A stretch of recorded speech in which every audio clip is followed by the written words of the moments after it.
What if the most profound physical evidence of Christ's passion and resurrection, an artifact shrouded in centuries of mystery, is now yielding secrets that could reshape everything we thought we knew?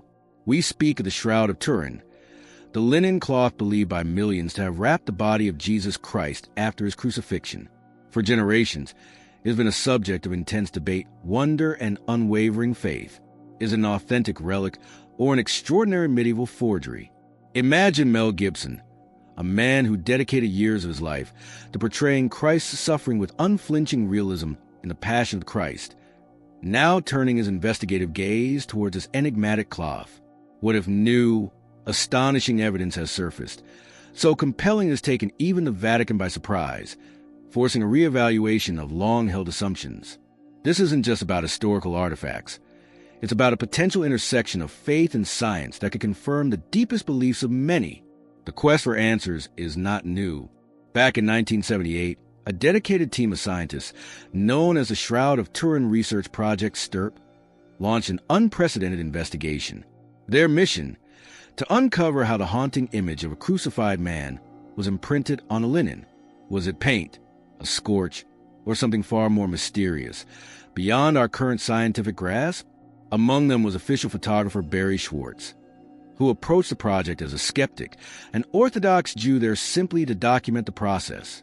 Yet, what he and the team witnessed during those intensive 120 hours of nonstop examination began to profoundly challenge their perspectives. Imagine Gibson delving into their findings, particularly their startling conclusion. The image was not painted, not burned, not the work of any known forger. As a small thank you for joining us today, we offer a moment of shared blessing. Comment with the word faith if you're open to receiving a special closing thought dedicated to all who participate. And please tap like if you appreciate these moments.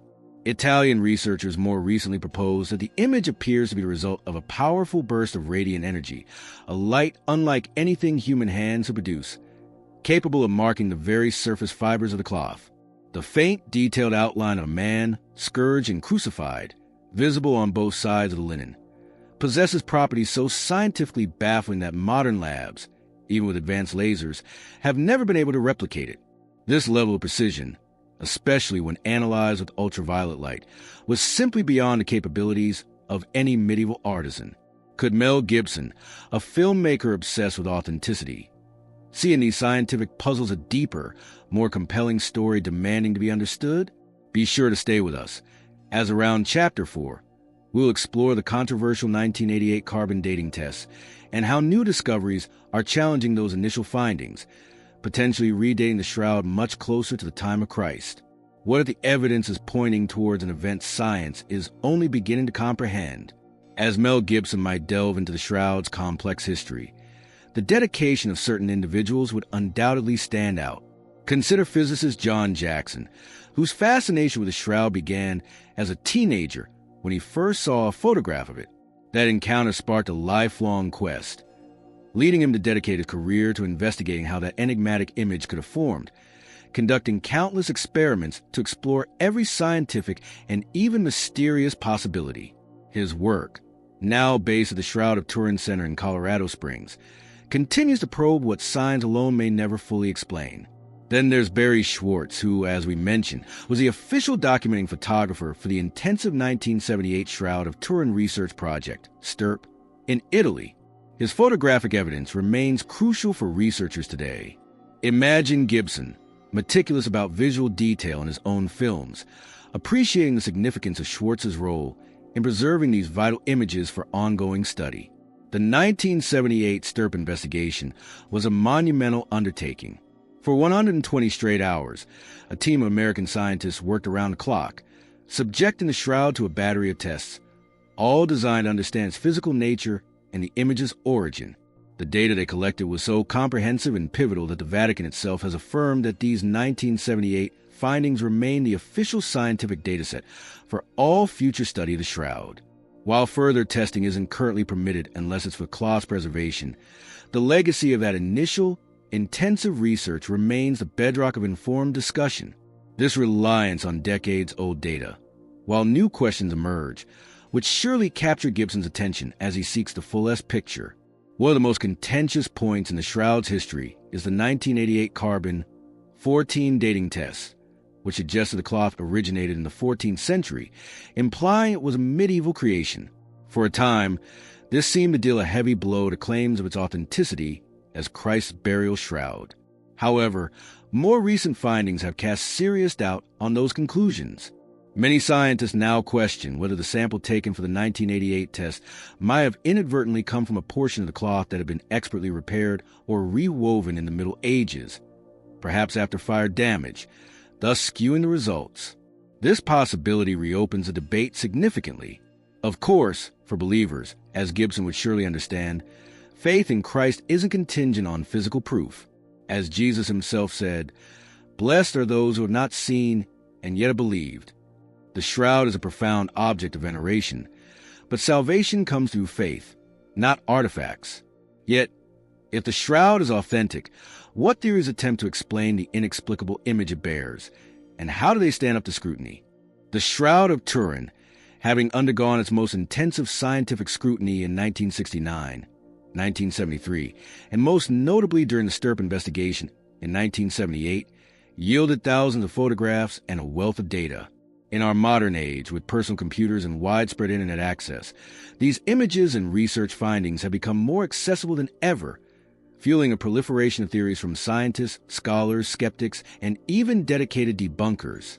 Imagine Mel Gibson, with his filmmaker's eye for detail and a true seeker's passion, sifting through these varied explanations, trying to discern credible science from mere speculation. Some theories are grounded in legitimate scientific inquiry, while others, often reflecting a more superficial understanding, struggle to account for the shroud's uniquely complex characteristics. One of the most discussed naturalistic explanations is the photography theory, proposed by Nicholas Allen. He suggested that medieval inventors, far ahead of their time, might have possessed the rudimentary tools to create a photographic-like image. His theory posits that someone in the Middle Ages could have coated a linen cloth with a light-sensitive emulsion and used a life-size camera obscura, essentially a darkroom with a crystal lens, to project and expose the image of a suspended body onto the cloth.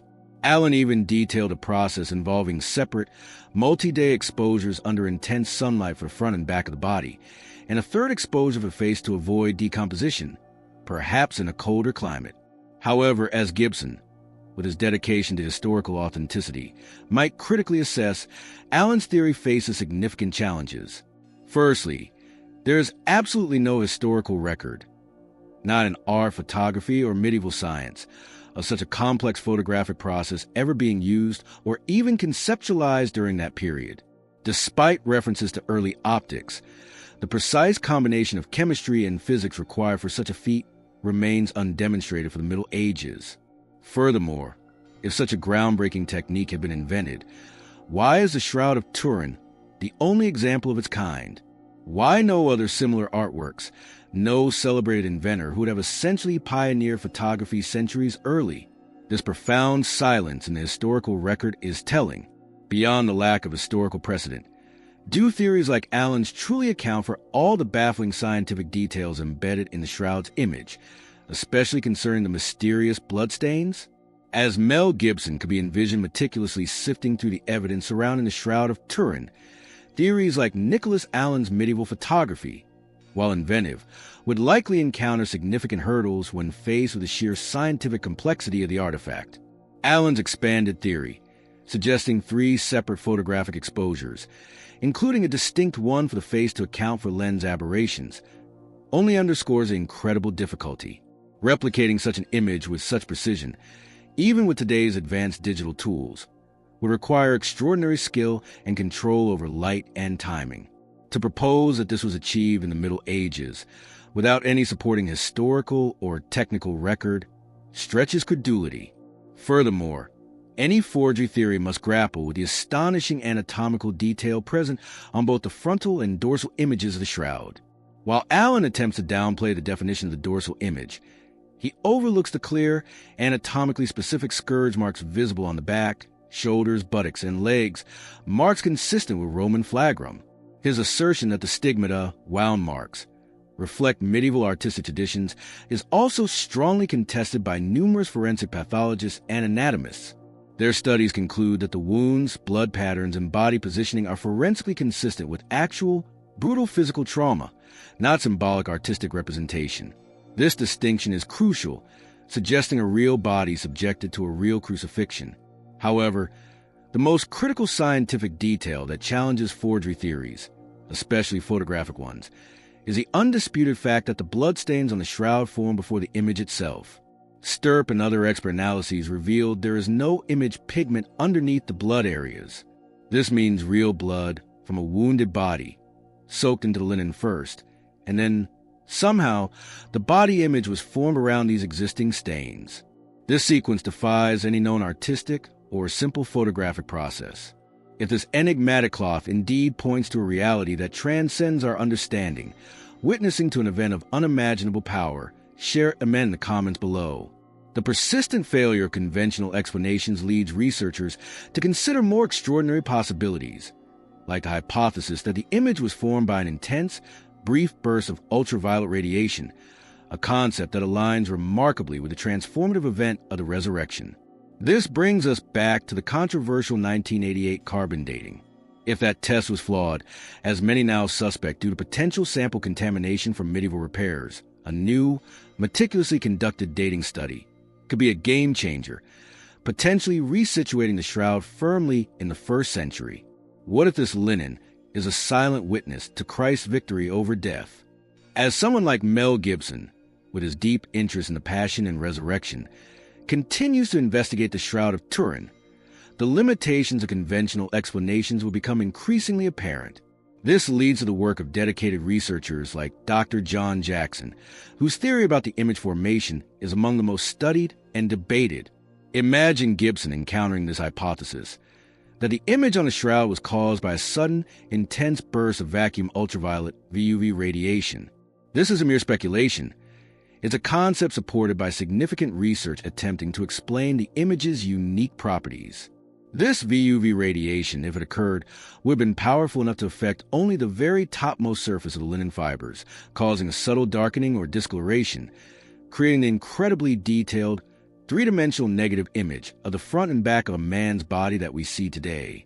The truly baffling part, which would undoubtedly intrigue an investigator like Gibson, is that current science has never been able to fully replicate this effect, nor can it identify any known natural source, geological, biological, or atmospheric, that could have produced such specific radiation inside a sealed tomb. This scientific impasse naturally opens a door to considering possibilities beyond our current understanding, perhaps even pointing toward a supernatural or transphysical event. Dr. Jackson's research delves even deeper, suggesting that for the image to have formed as it did, the body itself must have, for a moment, become mechanically transparent, emitting light or energy uniformly in all directions from every point within itself. This extraordinary hypothesis could explain how the cloth was able to record not just external features, but also faint impressions of internal structures, like the bones in the hands, and how it captured a perfect double image, front and back. Our current understanding of physics offers no established mechanism for a decomposing body to emit such radiation or achieve this kind of transparency. If Dr. Jackson's explanation remains the most scientifically viable for the image's unique characteristics, and no future understanding of physical laws can account for it naturally, then, as Gibson might ponder, are we no longer dealing with questions solely within the realm of conventional physics? This aligns profoundly with the New Testament's description of Christ's resurrection body, not merely a resuscitated corpse, but a transformed, glorified body, clothed in spirit and power, capable of appearing and vanishing, no longer bound by ordinary physical limitations. Could the shroud's image, formed by this inexplicable burst of light, be a physical trace of that very moment of divine transformation from mortality to immortality? What other evidence on the cloth challenges the notion of a simple forgery and points toward a first-century Palestinian origin?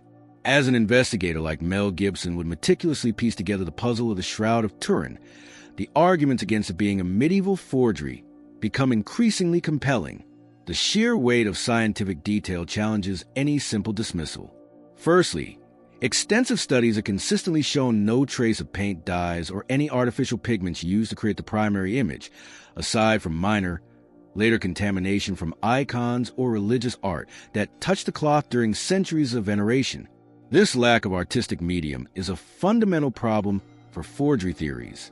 Secondly, the anatomical accuracy of the bloodstains, confirmed to be real human blood, is remarkable. Critically, as we've noted, this blood was on the cloth before the body image was formed, a sequence nearly impossible for a forger to achieve with such precision. Furthermore, details emerged that no medieval European forger could realistically have known or incorporated. Traces of pollen from plants native to Palestine, and specifically the Jerusalem area, have been identified on the cloth. Even more astonishing is the evidence suggesting coins, identified by some experts as lepta, minted by Pontius Pilate around 29 AD, were placed over the figure's eyes, a Jewish burial custom of the period. These are not details an artist in 14th century Europe would likely possess or replicate. When Mel Gibson, with his dedication to historical accuracy in films like The Passion, encounters such specific, localized evidence, it must surely give pause to any easy acceptance of the forgery hypothesis.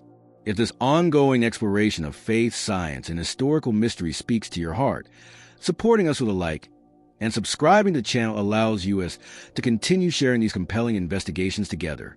Beyond these specific findings, there are what some call the 5 enduring mysteries of the Shroud that defy simple explanation by any known forgery method.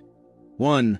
How could anyone in the Middle Ages produce the kind of vacuum ultraviolet radiation believed necessary to alter only the outer fibers of cloth so selectively? 2. How did they create a perfect, three-dimensional photographic negative image centuries before the invention of photography? 3. What accounts for the precise double image, front and back, with such consistent detail? 4. How could a forger have rendered details suggesting both the internal bones and external structure of the hands in exact proportion? And finally, if this was a hoax, why is there no other artifact remotely like it, no record of such an unparalleled artistic or technical achievement? These questions, when considered together, don't point towards fraud. They point towards something far more extraordinary, a convergence of evidence leading back to one specific time and place. First century Palestine and the man Jesus of Nazareth. What happens when this physical evidence is aligned with the scriptural accounts of Christ's suffering and resurrection? When Mel Gibson, or any earnest seeker, aligns the physical evidence on the Shroud of Turin with the gospel accounts of Christ's passion, the parallels are undeniably striking. The crown of thorns, the brutal scourging, the spear wound in the side, all meticulously detailed in the New Testament, appear to be corroborated by the markings on this ancient linen. But the shroud's silent testimony, especially in light of theories involving a burst of radiation for the image formation, potentially goes beyond death. It hints at the transformative event of the resurrection, aligning with St. Paul's descriptions of a glorified, spiritual body, not merely a resuscitated one. Could this cloth, as Gibson might contemplate, bear the very imprint of that divine transition from mortality to immortality? Today, the Shroud of Turin is preserved with immense care in the Cathedral of St. John the Baptist in Turin, Italy, where it has resided since 1694. Public displays are rare, occurring only a few times each century due to its delicate nature. However, there is great anticipation, as the transcription notes, that the shroud may be displayed once again during the ongoing 2025 Jubilee year, a special time of pilgrimage and grace in the Catholic Church. The Vatican is expected to confirm details, and millions are hopeful for the opportunity to witness this profound relic in person. For those unable to attend, the Museum of the Holy Shroud in Turin offers replicas and detailed exhibits that bring its history and mystery to life. This ongoing veneration and the possibility of a new public exposition underscore its enduring power to draw hearts and minds towards the central mysteries of Christian faith. The Shroud of Turin, in many ways, serves as a bridge between science and faith, challenging us to look deeper than surface assumptions. It doesn't demand belief, but it certainly invites profound reflection, making the events of the Passion feel tangible and intensely personal. As Pope Julius II acknowledged in 1506, it is a linen venerated with devotion and awe as that which wrapped the Savior. The 1898 photographs, first revealing the clear negative image, shocked the world, transforming our understanding of the cloth. Whether the image was formed by radiation, by scientifically unexplained vapors from a brutalized body reacting with the linen, or by a process still beyond our ken, the central question it poses remains. If not Jesus of Nazareth, then who in first-century Palestine suffered this precise sequence of tortures and left such an extraordinary, inexplicable imprint? For Mel Gibson, a man who risked so much to portray the Passion, the shroud might represent the ultimate silent corroboration. The journey with the shroud, like faith itself, doesn't always provide easy answers, but it persistently calls us to seek, to question, and ultimately to believe in the one to whom it points. As we reflect on this profound mystery and the enduring message of Christ's sacrifice and resurrection, we invite you to affirm your faith. Comment Jesus is the King below. And your journey doesn't have to end here. Click the video now appearing on your screen for another powerful message we prepared for you.